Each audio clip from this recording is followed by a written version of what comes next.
So tatanggalin natin to guys. ECB nya. Check natin kung gumagana rin. Baka mamaya hindi na gumagana.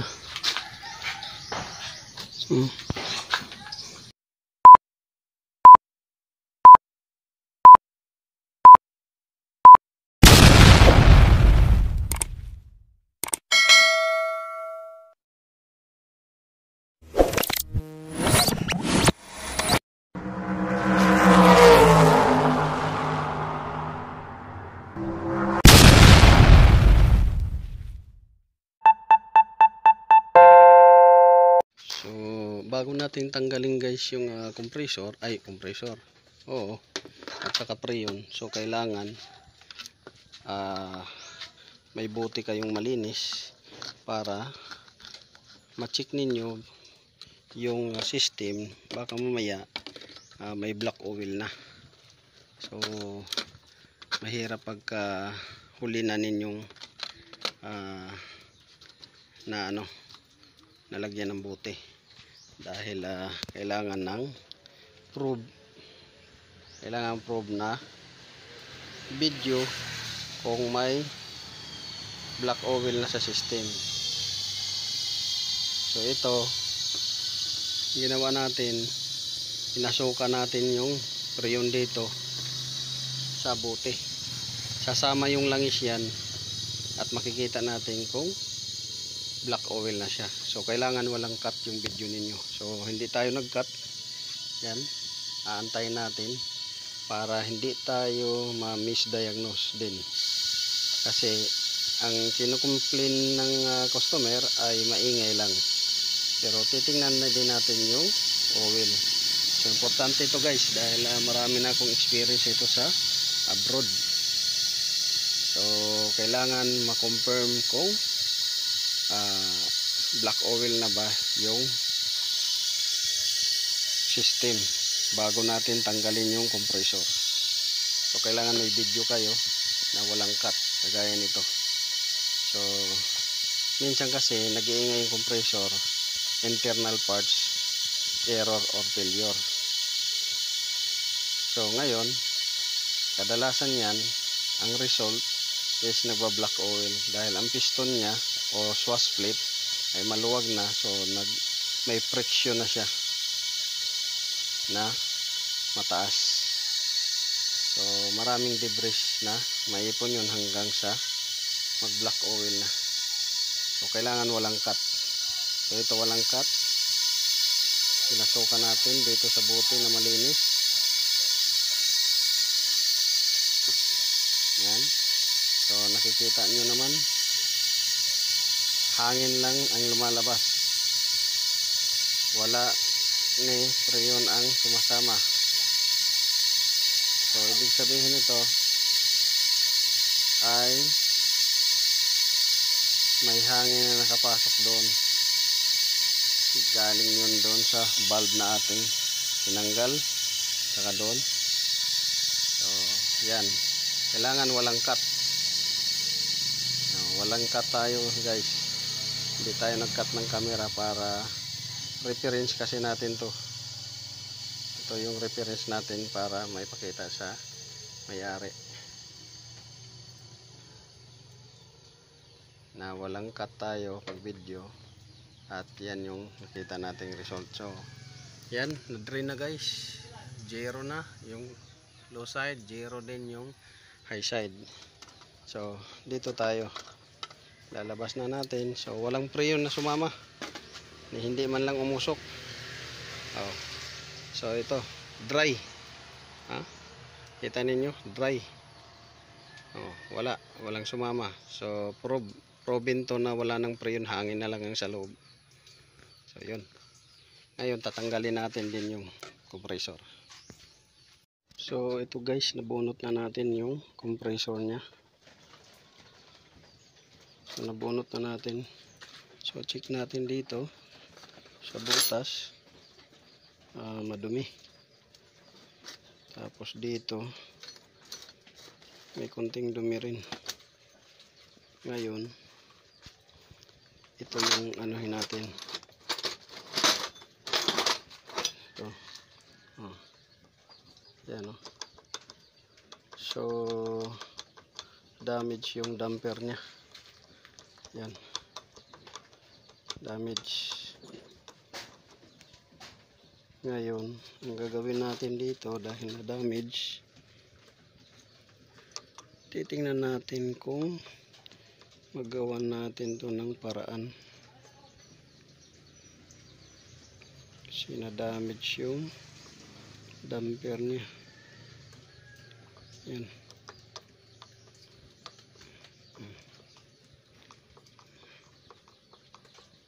So gagawin natin ay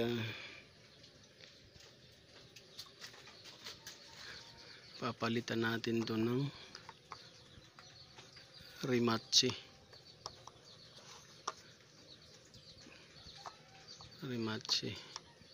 So tanggalin muna natin itong damper nya. Ito. Ayan o. Ayan o. Tanggalin natin yung damper nya. At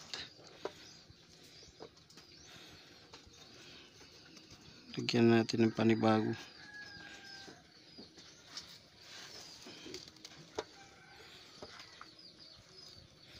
So itong compressor na to ay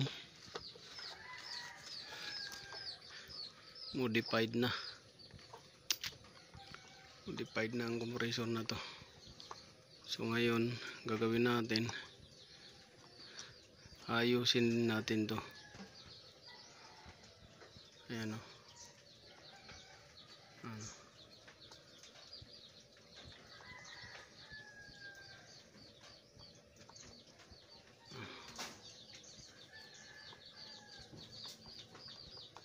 Yan.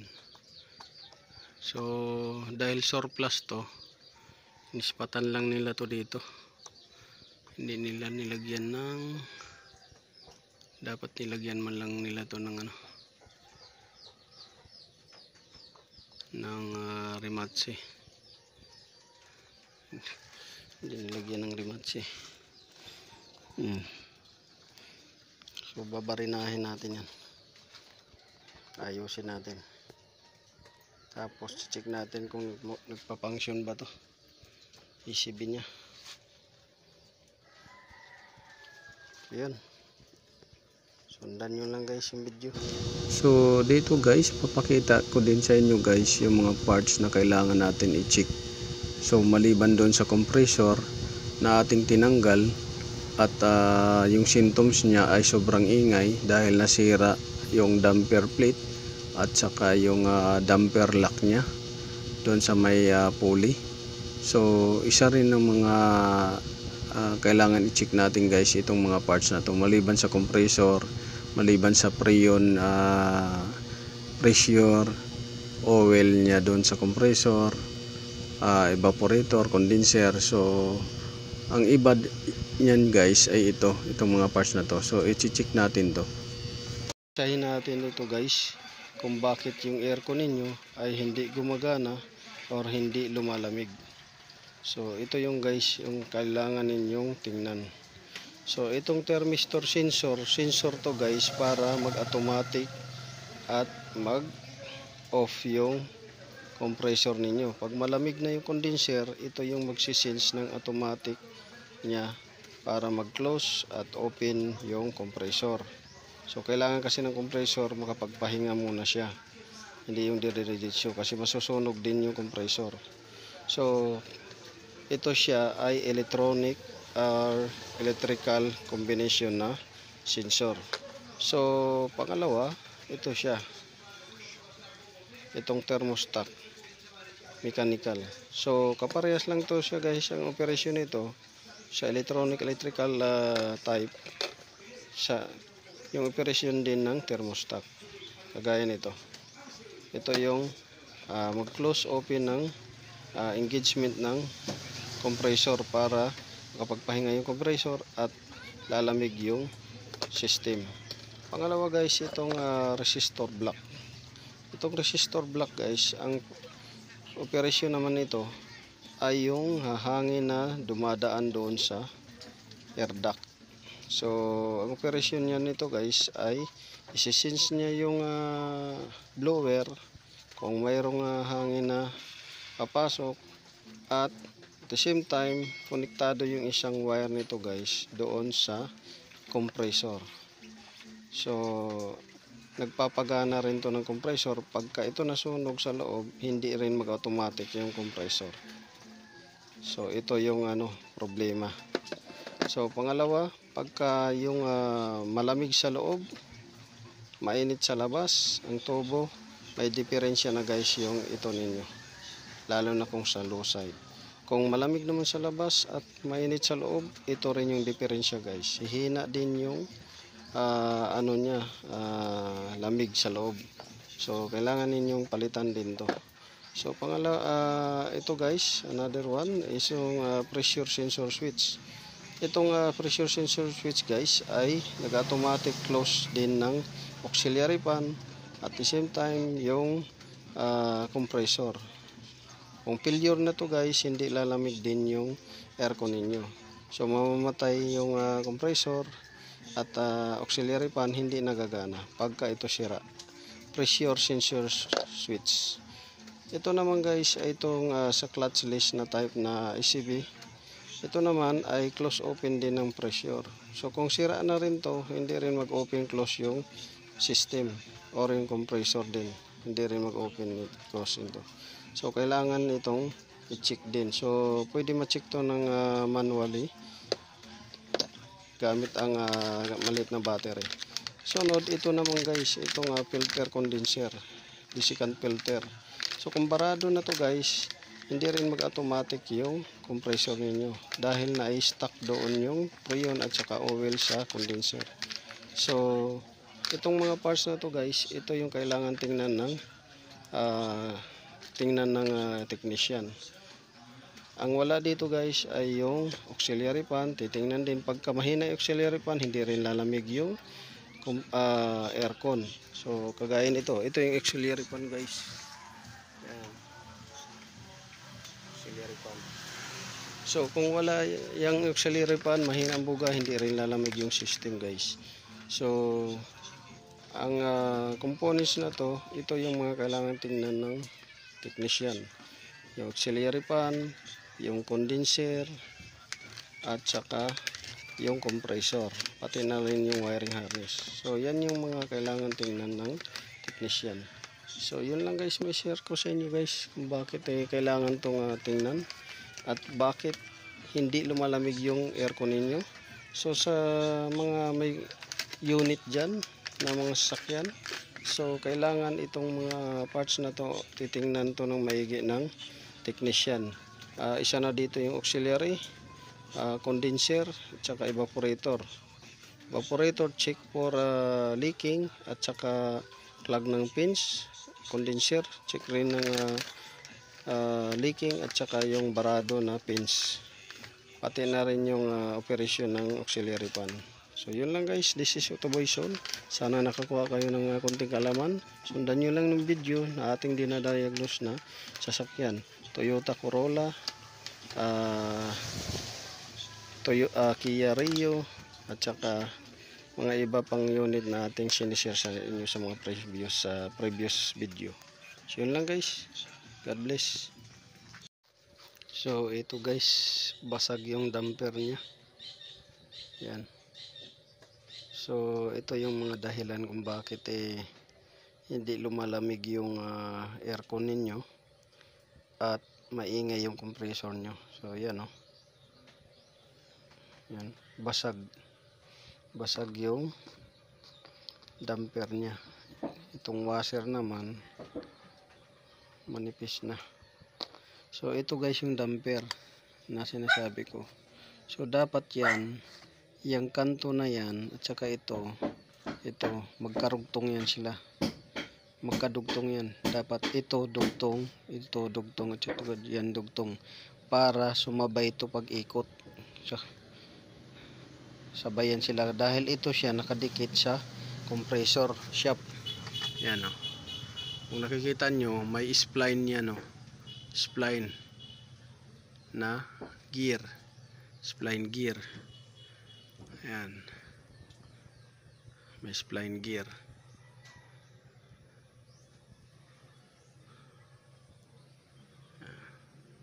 So dito may nagbabasa na yung shafting niya.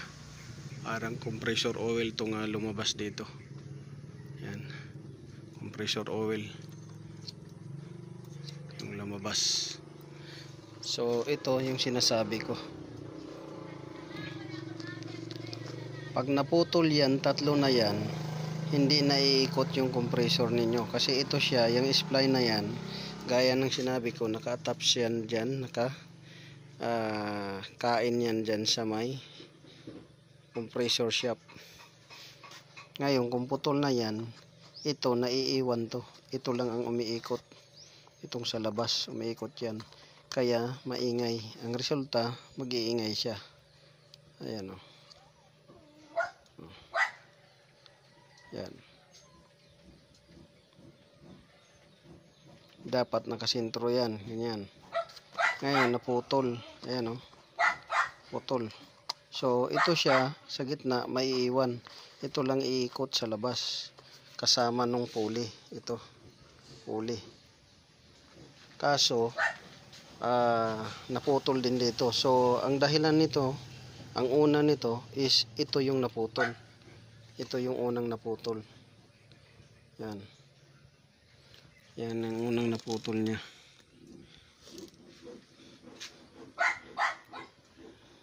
Pangalawa, ito yung pinutol uli. Yan. So, yan. Kita nyo yan. So, tatanggalin natin to guys ha. Ito nga damper niya. Yan. Tanggalin natin. Ayan o. Dito pa yung isang kaputol. Yan o. Ito. Yan pa yung isang kaputol niya. So, amoy langis. Ito, langis. Lumabas na yung langis dyan. Compressor. Yan. Lumabas na yung langis niya. So, ito. Binili kasi ito nila. Surplus. Ngayon, ginawan to ng paraan lang na may kabit. So, yan. Surplus kasi ito. So, ang ano nito, ang kabit niya is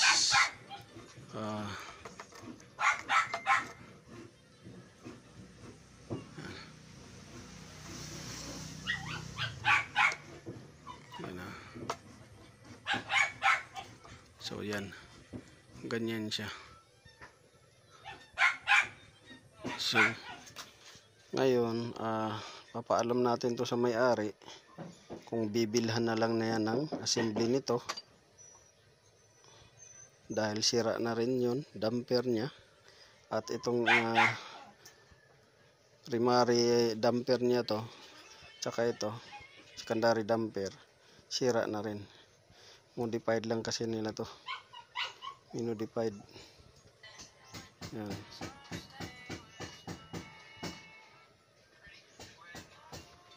Tapos, yung compressor oil, lumalabas na dyan. Ayan o, lumalabas na dyan. Yung compressor oil.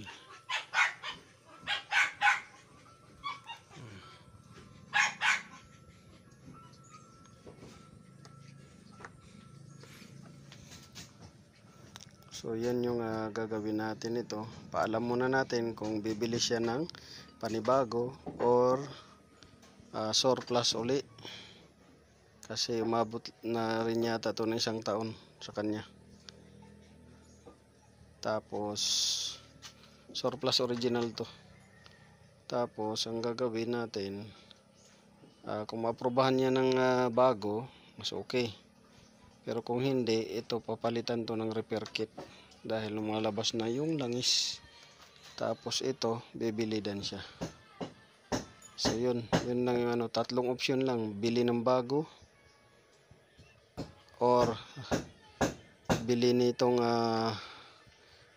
clutch uli, pati yung damper at repair kit. So repair kit, damper assembly, yan yung option remedy. Pwede rin palit ng bago na lang. So yun guys, ganyan lang mag-check ng compressor na clutchless. Clutchless to guys, Kia Rio. Parehas din to sa mga Hyundai Accent, yan, hatchback, sedan, Rio, hatchback, sedan, yan.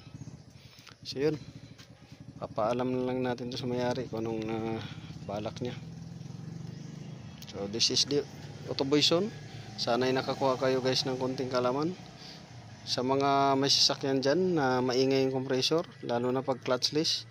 Baka basag na yung primary damper nyo at yung secondary damper nyo. Tapos pagka yung nawawala naman yung lamig, baka mamaya isinuka na dito yung oil. Ayan o, sinuka na dyan, sira na yung seal na dyan. So yun lang guys, this is Autoboyson. Maraming salamat, good morning, God bless you all. So tatanggalin natin to guys, ECB nya. Check natin kung gumagana rin, baka mamaya hindi na gumagana.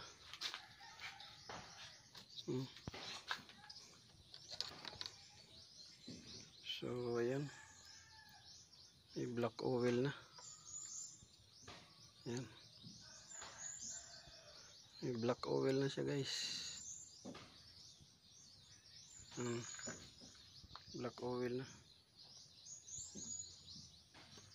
So i-drain natin yan sa bote. I-drain natin. So kuha tayo ng bote. Ito. So ito, walang laman yan. Ito yung pinansahod natin kanina na wala tayong nakuhang langis ng compressor at preyon. So i-drain natin dyan. So ito iti-testing natin kung sira. Ito siya.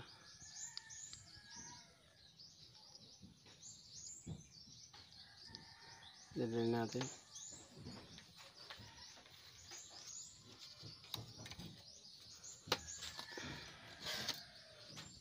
Okay. So kailangan makita to ng customer. So walang cut yung natin. Ayan.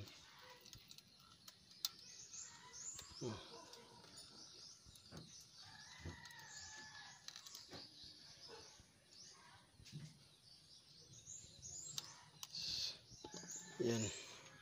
So mayroon pang naiwan. Antayin natin na bumaba. Ayan, bumaba pa yan.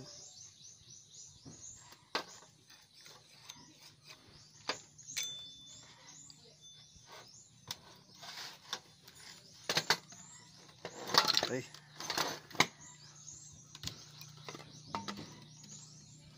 antayin natin na bumaba yung langis. So ayun, bumaba na. So i-drain natin ito dito.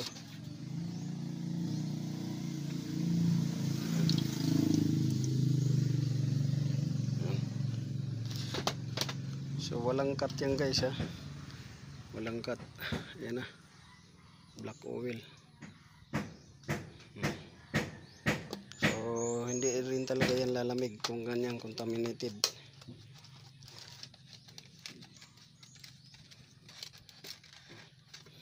So black oil na siya.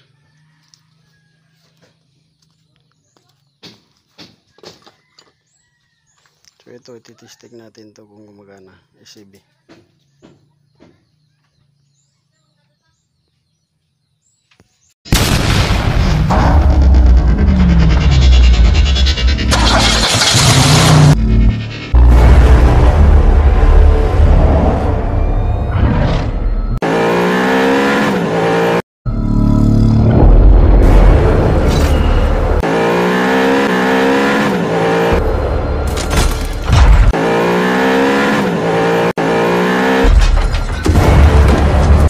make